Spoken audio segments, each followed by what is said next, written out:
அதான் கேட்டேன், அப்பவே கேட்டேன், போயிடுங்க நண்பா, கொஞ்சம் வழி விட்டு। ভারতের তামিলনাড়ুতে নতুন রাজনৈতিক দল টিভিকের সমাবেশে পদদলিত হয়ে শিশুসহ অন্তত ২০ জন নিহত হয়েছে। শনিবার তামিলনাড়ুর করুরে থালাপতি বিজয়ের সমাবেশে হৃদয় বিদারক এই ঘটনা ঘটে।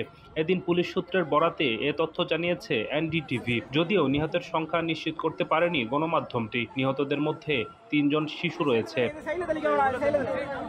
প্রতিবেদনে বলা হয়, নিহতদের মধ্যে প্রাপ্তবয়স্করা বিজয়ের নতুন দলের সমর্থক। তারা অন্তত ৬ ঘন্টা ধরে সমাবেশে বিজয়ের জন্য অপেক্ষা করছিলেন। তবে বিজয় দেরিতে করে সমাবেশস্থলে পৌঁছান। এই ঘটনায় রাজ্যের স্বাস্থ্যমন্ত্রী এম সুব্রামানিয়ান দ্রুত কারুরে পৌঁছেছেন।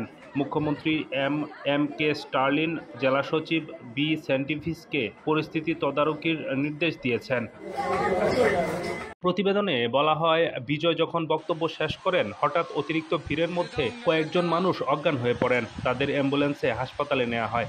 দুর্ঘটনার আগে ভিড় নিয়ন্ত্রণহীন হয়ে যায়। অবশ্য বিজয় তখনও বক্তব্য চালিয়ে যাচ্ছিলেন। কয়েকজন কর্মী পরিস্থিতি লক্ষ্য করে তাকে সতর্ক করেন। পরে বিজয় তার বক্তব্য থামিয়ে দেন এবং পানি ছিটাবার উদ্যোগ নেন। এ সময় ভিড়ের কারণে ঘটনাস্থলে অ্যাম্বুলেন্স পৌঁছাতে দেরি হয়। তথ্য অনুযায়ী ঘটনাস্থলে অন্তত ৩০,০০০ কর্মী সমর্থক উপস্থিত ছিলেন। এ ঘটনার পর শাসক দল ডিএমকে বিজয়ের অবহেলার কারণে তার গ্রেফতারের দাবি জানান।